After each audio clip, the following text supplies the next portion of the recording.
Mas já dá para a gente dizer que o Flamengo é o melhor brasileiro deste Mundial de Clubes? Enfim, começar contigo, Rodrigo. O que você está vendo? Como é que você está vendo essa dinâmica toda? Já dá para a gente classificar o Flamengo como melhor time brasileiro desse Mundial de Clubes, independentemente do que vier pela frente, claro, mas enfim, temos já amostragem até agora? Não acabou a última rodada, né? Então a gente não pode cravar isso sobre a primeira fase. Até as duas primeiras rodadas, né? E a amostragem do Botafogo agora na terceira rodada, sim. Acho que o Flamengo foi o time que exibiu o melhor futebol até agora, ganhou as duas se impondo, tendo mais posse de bola, chutando mais a gol. Teve ali críticas justas em relação ao primeiro jogo, algumas por ter arrematado pouco a gol, apesar de ter tido controle do jogo o tempo inteiro. Coisa que no segundo tempo, pegando um adversário difícil, como o Chelsea, né? Arrematou mais, principalmente no segundo tempo, e teve um domínio, né? Domínio das ações ali, de todas as ações do jogo. Eu acho até que se tivesse acertado mais aquele passe final, principalmente no primeiro tempo, podia ter construído até um placar maior, o que é até surpreendente, né? Se a gente pensar que o Flamengo podia ter construído um placar maior sobre o Chelsea. Mas então, até agora sim, mas vamos ver esse último jogo contra o LAFC, ainda não acabou a primeira fase. Para você, Mauro, tá fácil, tá difícil de classificar o Flamengo como melhor, tá simples? Como é que você tem aí reunido seus argumentos em relação ao desempenho do Flamengo e na comparação com os demais brasileiros? Eu acho que em relação a desempenho, o do Flamengo foi superior, né? O Flamengo já no jogo contra o Turma de Esperança deixou uma impressão muito positiva para quem não acompanha futebol sul-americano, né? Pela forma como o time se comportou em campo, embora tenha finalizado pouco, como o Rodrigo falou. Mas já teve uma repercussão positiva. O segundo jogo, então, muito maior. Por mais que as pessoas não tolerem esse tipo de análise, ela tem que ser feita. Uma coisa é você jogar, o que é legítimo, tá? Como o Botafogo jogou essas partidas, para buscar um resultado que lhe interessava. Mas é diferente quando você enfrenta um time forte, tudo bem que não é tão forte quanto o PSG, mas é um time forte, um quarto colocado de Premier League, um time que ganhou uma competição internacional, um time que tem muito investimento, um time que derrotou o Liverpool, campeão inglês e que só foi eliminado da Champions depois da melhor campanha pelo que viria a ser o campeão, que foi o Paris Saint-Germain. E o Flamengo, contra esse time, que é o Chelsea, o Flamengo subjugou o adversário. O Flamengo colocou o adversário nas cordas, boa parte do jogo. Tomou um gol num erro, né? Depois teve a retribuição do erro, o Flamengo não aproveitou, mas também se impôs o jogo praticamente todo. O segundo tempo foi avassalador. Então essa supremacia de um time brasileiro sobre o time europeu, isso é uma coisa que está muito lá no passado, porque mesmo as vitórias do Corinthians, do São Paulo, do Internacional, daquele Mundial do formato menor, né? Os times brasileiros sempre ficaram ali nas cordas, segurando o resultado. Eu lembro muito também do Estudiantes 2009 contra o Barcelona, do Guardiola e do Messi. Tomou o gol de empate no último lance e na prorrogação o time estava morto e perdeu, mas conseguiu resistir, jogando também ultra defensivamente. O Flamengo não jogou defensivamente. Isso é uma novidade, isso é uma coisa diferente. Inclusive, depois do jogo, na coletiva do Felipe Luiz, estavam lá os repórteres ingleses, vários deles, também porque o Maresca falaria depois, e eles estavam curiosíssimos, fazendo várias perguntas, porque para eles foi um negócio diferente. Também, cara, vem um time da América do Sul, pega um quarto colocado da nossa Premier, que tem uma empáfia, né? Isso aí é inegável. Existe uma empáfia, existe, muito grande. Isso aí não é novidade. E dos ingleses, mais ainda, que é histórico. Vem desde os tempos que eles não jogavam Copa do Mundo, né, que eles achavam que não precisavam competir com ninguém, jogavam só aquela Copa Britânica de seleções com o País de Gales, Irlanda, Escócia, Irlanda do Norte. Né? Aí não queriam jogar a Copa do Mundo. Quando foram em 50 em Belo Horizonte, perderam para os Estados Unidos. Né? Antes perderam para a Hungria e o Wembley, quando a casa começou a cair, a realidade, né, se apresentou para eles. Eles ainda mantêm. Hoje não pela seleção, mas pelo campeonato. Nós temos o grande campeonato. Nós reunimos a maioria dos grandes craques. Nossos times são muito poderosos. Aí vem um time da América do Sul e coloca um dos times importantes dessa liga. Da maneira que o Flamengo colocou o Chelsea, claro que isso chama atenção. Isso é culpa, assim, na minha opinião, essa reação de surpresa é culpa nossa.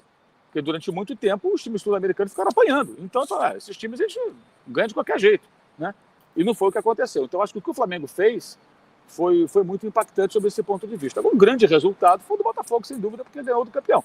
Isso é inegável. Mas estamos falando de desempenho. O desempenho do Flamengo, eu acho que faz do Flamengo o time que jogou o melhor futebol dos quatro. No exercício aqui, diante do que já aconteceu, né? Exercício de olhar para trás e de futurologia aqui, que é sempre bom, né? Todo mundo gosta de fazer simulador e tal. O Flamengo já está confirmado como líder do grupo, né? Pelos 6 pontos, pela vitória no confronto direto com o Chelsea e tal, independentemente do que acontecer contra o Los Angeles FC. E aí já sabe que vai passar em primeiro e tá de olho no grupo C, na galera do grupo C, que tem o Bayern de Munique como líder e uma disputa ali pelo segundo lugar entre Benfica e Boca Juniors. O que vocês estão já preferindo, querendo, esperando, projetando, chutando? O que você acha que vai vir aí pela frente, Rodrigo, nessas oitavas de final, considerando que os outros times do outro grupo estão mostrando, pode vir pela frente para o Flamengo nesse sentido? Acho que o óbvio é que deve ser Benfica ou Boca Juniors, né? Porque o Bayern é o principal time do grupo, já tem 6 pontos, precisa de um empate contra o Benfica, né? Para confirmar ali a primeira posição. Então, o segundo do grupo vai ficar entre Boca e Benfica, e aí vai depender tanto do resultado do Benfica com o Bayern, quanto de quanto que o Boca vai golear o Auckland, né? E a gente sabe que o Boca é o time, considerando aí entre Boca e Benfica, que tem mais dificuldades ofensivas, podemos dizer assim, né? Tem ali o Merentiel, que agora tá fazendo gol, né? Porque a gente conhece bem aqui, porque não foi bem no Palmeiras. Mas é o que tem mais dificuldade. Porém, eu acho que para o confronto é melhor para o Flamengo pegar o Benfica do que o Boca. Porque o Boca vai virar um jogo de Libertadores. Estádio dividido, possivelmente talvez com mais torcedor do Boca, porque ela tem tido uma presença muito grande nesse... hoje, eu acho que é só atrás do Real e do PSG ali em público. E aí transforma nesse jogo pegado, de briga e tal, não sei o quê, que é um jogo muito mais difícil para o Flamengo. O jogo contra o Benfica é um jogo, não vou dizer que é mais morno, porque é um mata-mata, mas assim, é um jogo que vai ser jogado na bola. Não vai ter essa coisa de, sabe, o catimba, aquela coisa que a gente toda vez que tenta igualar. E aí, em nível técnico, hoje eu vejo o Flamengo acima do Benfica. Quer dizer que vai ganhar, que tem uma grande discrepância? Não quer dizer. Pode ser, não é uma diferença que permita dizer que com certeza vai passar. Vai ser um jogo pau a pau, mas eu vejo o Flamengo com uma certa superioridade técnica ali em relação ao Benfica.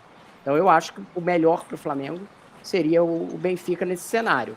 Obviamente o Bayern, se cair, é o pior cenário, né? Se por acaso cair algum catástrofe. E a gente tem que lembrar que hoje, no resultado Atlético e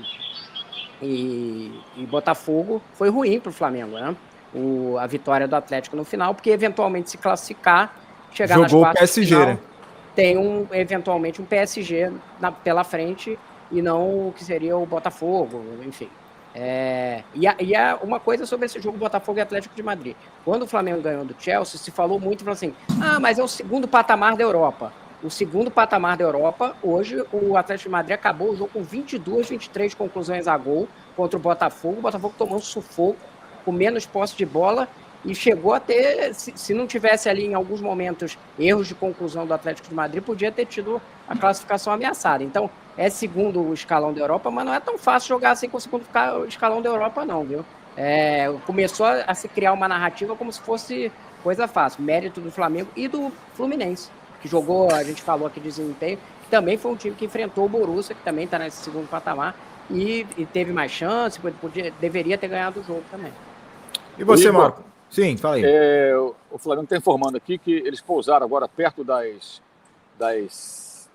6 horas da tarde aqui, né? 7 aí, e a entrevista foi adiada para 7h15. A FIFA já remanejou para 7h15 aqui, 8h15 aí. 20h15 aí, 19h15 aí, vai falar Felipe Luiz, o Varela, o Wallace e João Vitor. Coladinho com a live, então, quase, praticamente. Exato, vai começar um pouco depois, então, tá? Beleza, e a gente vai esquentando os motores aqui para mais tarde vocês acompanharem aqui no canal, enfim, nas nossas plataformas todas aqui, o Felipe, esse trio do Flamengo que o Mauro mencionou, o que essa galera vai dizer a respeito do jogo de amanhã. E aí eu te pergunto, né, Mauro, como é que você está projetando, então? Acha que vem Benfica mesmo, ou alguma coisa do Boca? É melhor que não venha Boca, para talvez não nivelar por baixo em questão de competitividade? Enfim, é melhor fazer esse revival aí, né, José Boto contra suas origens? Como é que você está vendo essa dinâmica do possível adversário do Flamengo nas oitavas de final? Eu acho que o ideal para o Flamengo é pegar o Benfica, né? Porque o Boca, embora me pareça um time inferior ao Benfica, de fato vai ter mais torcedor argentino, não tenho dúvida disso. Eu estava vendo hoje um torcedor do River Plate que, para vir para os Estados Unidos, ele tacou fogo no carro, ganhou dinheiro do seguro, pegou o filho e trouxe para cá.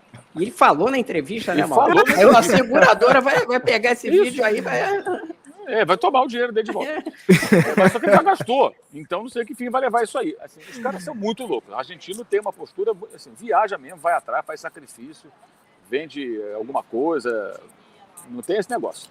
Então acho que não é bom ter esse clima de um clássico sul-americano. Não é o ideal para o Flamengo, né? O Benfica seria mais tranquilo, o Flamengo com a maioria da torcida. Eu acho que seria mais interessante. E é um time acessível também para o Flamengo, né? O Flamengo teria condições de fazer um jogo, me parece, bem competitivo contra o Benfica. Mas vocês acham que é melhor evitar argentino por uma lembrança do Central Córdoba, alguma coisa assim? Ou, enfim, independentemente do que o Flamengo não produziu na Libertadores, Mundial outra história, como é que vocês estão vendo essa possibilidade de enfrentar sul-americanos? Me preocupa mais, do ponto de vista do Flamengo, a questão do ambiente no estádio. Tem uma torcida muito maior do Boca, maior, e tudo que pode, né, ser um anabolizante para os caras, né? E esse time pode crescer. Eu acho que tem que ter um certo cuidado. O Benfica vai ser um clima muito mais rubro-negro, né? Com toda certeza. Eu acho que isso pode ser importante.